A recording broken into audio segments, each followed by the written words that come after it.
Hello there, everybody. This is Alex from Hardcorian Guides, bringing my guide for Ninja Gaiden Sigma on Master Ninja difficulty. Today we're doing Chapter 1, The Way of the Ninja. And, like I said before, we are playing on Master Ninja difficulty. This is the hardest difficulty there is. You have to beat hard, then very hard, and then you unlock Master Ninja. And it's going to be the hardest difficulty out of all of them. And I selected this skin because this is one of my personal favorites. There's really no other preferences I like. And I didn't really get anything from beating Master Ninja mode. I didn't get any costumes or nothing. So anyway, this chapter is going to be hectic as shit and probably one of the hardest ones there is. So I'm going to be talking as much as I possibly can.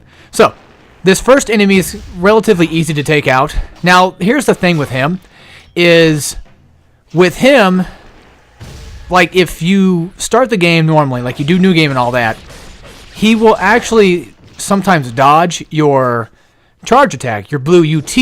And for some reason, when you die and you start this level over again, wherever you're at, if you didn't get to a checkpoint and you start over, then he will actually run straight toward you like he did there. So that's a good way to tell that I died. It's hard to explain. It's something you have to experience yourself and see for yourself. Anyway, so again, get a UT charge the first moment you drop in this game. Get a UT charge on the first enemy, and when you kill him off, whether it's a yellow or blue essence, make sure you try to charge your second UT to red and knock out that other guy. Really easy stuff. Now, once you do a UT charge and you still don't kill the fire ninjas, the best thing to do is do the square triangle and knock them up into the air combo, and then do like a square triangle to knock them back to the ground, and then when they're on the ground, just press triangle to finish them off. Like you'll see here. I do the uppercut attack, which I'm just going to call it that from now on, so hopefully you guys understand what I'm talking about. Again, it's square triangle, and then instantly launches him in the air, and you can do square triangle right after, and knock the enemy on the ground. So that one dropped essence, and I picked that up. Got the blue UT off him, the charge one. There's only 2 charges in this game if you haven't played Ninja Gaiden yet, which I assume most of you that are watching this guide are probably more likely watching it because you need help, and I'm going to try my best to help you. Now, on this part, I recommend running away from these guys. They do spawn more enemies, so it's best just to not worry about these guys, because the red ninjas are probably one of the worst basic ninjas you have to fight in the game, I think. Well, at least in my personal opinion. Anyway, when you get to this section right here, first thing you want to do is charge up a UT again. Most of the time, you're probably going to get like a 1 charge off of them.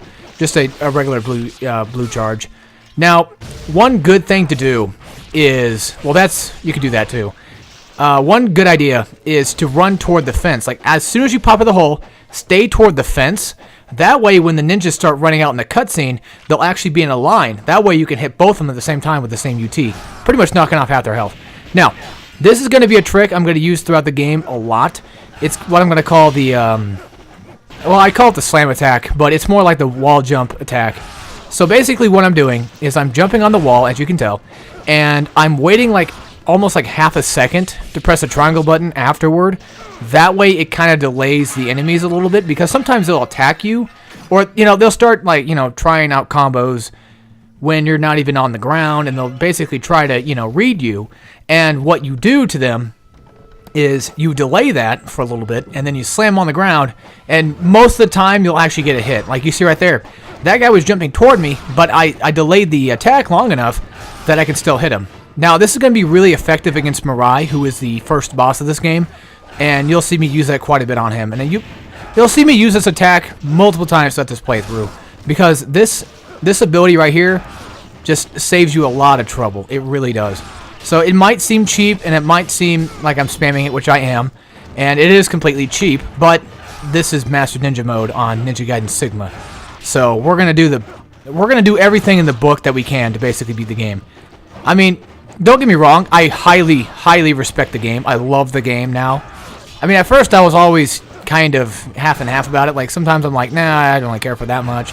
And then other times I'm like, yeah, it's a cool game. And then after going through it multiple times and beating Master Ninja mode, I found a new respect for it. A sort of like, you know, that was a great game kind of respect, you know, like, man, I wish other people could play it too, because it's a really, really, really good game. Same thing with 2, but I think I like 1 more now. But anyway, you can see how highly effective this is. So basically, what I am doing to make it that effective is I'm jumping from wall to wall. Instead of jumping on the same wall, which I do most of the time, and you'll notice that later on in like later chapters I do actually like jump on the same wall, because sometimes you only have that one wall to jump on. Because getting from one wall to another can be kind of dangerous, because the enemies can hit you. Now, if you're in a room like this that's kind of small, then it definitely kind of helps to be able to jump from wall to wall. That way you have the advantage of like rolling into it, then jumping on it, and then doing the slam attack. So this next room right here, I think you can skip these enemies just like well, not the first two enemies. I think you can skip those guys too, that first spawn in the game. And then you have the two next guys that I took out with the uppercut attacks that were on top of that rock hill thing that we jumped on in earlier game. You can escape those guys. You can run away from them too.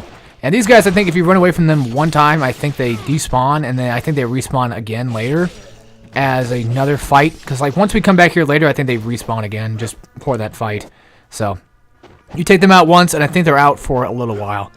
Same thing with the guys in the previous area.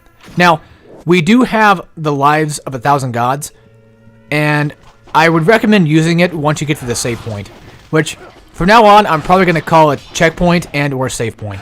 So just let you guys know that. Anyway, now we have to fight off fire ninjas and spider ninjas, just like we did in the last room. So spider ninjas, I think they're called spider gland ninjas or something. They're really not that tough because they don't have like really any, I don't think they have the explosive kunai. They might, and they're relatively easier to take down than the fire ones for some reason. I just feel like they are. They might be the same thing, but for some reason they feel like they're weaker to me. Anyway, if you get stuck with a shuriken or incendiary shuriken, I think that's what they call it in this game.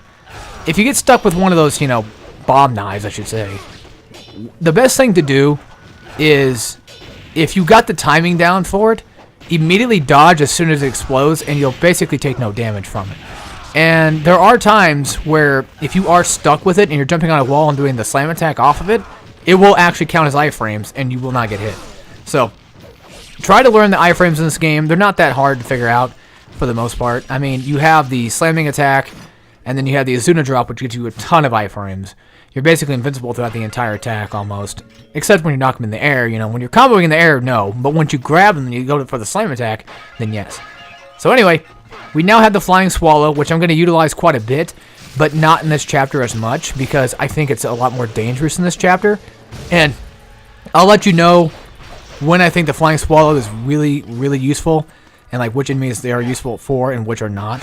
Because some enemies in this game will actually grab you if you Flying Swallow them, and it's kind of a pain. It comes up later, for sure, but just keep in mind that Flying Swallow is useful at times, but it's not the best thing to use all the time. So just use it as you will. I mean, more than likely you guys have basically, of course, beaten very hard at this point. Well, even if not, this guide hopefully can help you through even the other difficulties, including normal. So this is kind of universal tactics here. I'm just trying to help you guys out.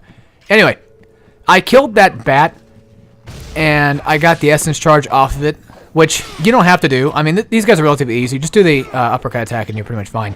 Also, real fast, I want to mention something. That trick I just did, where I had the essence with the bat, that came from Big Benedict. And the same thing with the wall slam attack. Most of the tricks I've learned in this game, I wouldn't say most, but a lot of them, they tend to come from Big Benedict. So if you want to go see a more professional and more well-done guide, I would highly recommend watching him. He is a great guidesman, and he's just, like, nowadays, he's alright. He's decent with entertainment, but I feel like his older stuff was a lot better, in my personal opinion. But he's definitely trying to get better now. So anyway, I escaped those guys because I have no reason to fight them. You don't really need to grind in the first chapter by any means. If you wanted to, you totally can, because I think this room's like infinite spawning. I'm not 100% sure on that, but same thing with the bats. I think they might infinitely spawn. So if you really wanted to grind for whatever reason for the second chapter to get a few extra supplies, you can. So anyway, now my thing is, and again, going back to Bick, he says that for the boss fight, he recommends to have 2 and 2, meaning 2 low potions and 2 high potions. Now, I say, yes, that works. I would highly recommend you only use like maybe 1 or maybe 2 low potions. If you need them that bad, use them. If you don't. So anyway, those 2 guys that we just fought back there, the Flying Swallow is pretty decent on them, but again, fire ninjas are kind of deadly with this stuff. So Flying Swallow sometimes works. Like, I think they block your attack sometimes. So Flying Swallow, again, is better used for different enemies. And Fire Ninjas are, that's what I'm going to call them. Fire Ninjas are not really the best kind of ninjas to take it out on, because sometimes they'll block you, sometimes they'll evade it. So really, it's okay for an attack, but if you don't trust yourself with it, then I wouldn't worry about it. If you don't trust these guys, which I don't blame you, then don't worry about it. Again, if you're having trouble, if there's no walls around you at all to utilize on these guys, just do the uppercut attack. It's really helpful. Like, I'm dead serious. It's one of the best attacks you can get, especially in Chapter 1 when you basically have no attacks at all. And you don't have the Izuna drop or nothing like that. So you have to utilize all of your previous skills and knowledge that you've had before. Anyway, we're going to head back to the save point real fast. I'm going to use the Lives of the Thousand Gods to give myself some extra health. And I think I heal up from it too. Because I was like, I got the extra health. Why not? So now is a good time to go and use it. You can use it when you first get here. I just forgot about it, honestly. It was just one of those things that just didn't cross my mind. Also, real fast, this is not a 100% run. I will not be getting every Scarab and every single Lives of the Thousand Gods or Life of the Gods. Or all the upgrades or nothing. So just keep in mind that I'm just going through this to beat the game. I will be going on my way to get Scarabs and other supplies that I know of. But that's pretty much it. Alright, here we go. Now it's time for the first ever boss of Ninja Gaiden Sigma. This is Mirai. So Mirai is kind of a bitch if you fight him up close, which is why we're going to cheap his ass out. So basically, what you need to do here is do the wall slam attack. And as you see there, like, Mirai basically dodged and literally kicked his fire ninja. He kicked his goon away, which was kind of funny. So he dodged my flying swallow, and what I'm going to be utilizing more often, like I said before, was the wall slam attack. And the thing with this is, especially for Mirai, you want to delay your attack just a tad bit. Like, wait like a second, like right there. If you wait like a second, then Mirai will drop his guard, and then he'll take the hit for it. Sometimes he'll block you, and if you do it too quick, he will block you no matter what, which is a problem with him. So I recommend just, delaying the inevitable for a little bit, and just, get the attack there. It's best to try to wait till like you get toward the middle of the arena. That way you can get to the other side as fast as you can. If you start to die here, like you start to get hit really bad, go ahead and use as many healing potions as you want, but try to finish off the level with at least 2 and 2. At least try to keep your high potions, because you don't really need to use high potions at all in this first chapter, because low potions pretty much heal you just the same. So it's really just kind of useless, but nice to have them. So now I'm getting my ass just destroyed here. And the best area to run to is the front door. And the reason why is because in my opinion, I think the camera is just a little bit better here. If you need to reset the camera, don't forget to hit R1. That's how you reset the camera. So if you ever need that, then there you go. I do utilize it sometimes, but not all the time. So the thing with boss fights in this game is they work on phases. And once your opponent gets to like a certain bar of health, they'll spawn goons. And you'll notice in like the tentacle boss that we fight later on, after you chop off both tentacles and do some damage to him, he'll actually spawn goons. So you can kind of figure out when they're going to spawn. But for the most part, with enemies, with bosses like this that have health bars and don't really ever change their phase necessarily, then, figuring out where the goons are going to come from is kind of a pain. But just always keep your eyes open for them. And as soon as they come out, just focus on the goons. Take them out first. Don't worry about Mirai. He's just too slow for this anyway. And then, once he gets close, do the wall attack there, and hopefully you can actually hit the other ninjas with it. As soon as you fall down on the ground after an attack, make sure you dodge roll out of the way. Always block and roll in this game. It helps out so much. But anyway, that's the end of the first boss, and that's the end of Chapter 1. So hopefully you guys enjoyed, and I'll see you all next time when we do some more Ninja Gaiden Sigma on Master Ninja difficulty. As always, take care, everybody.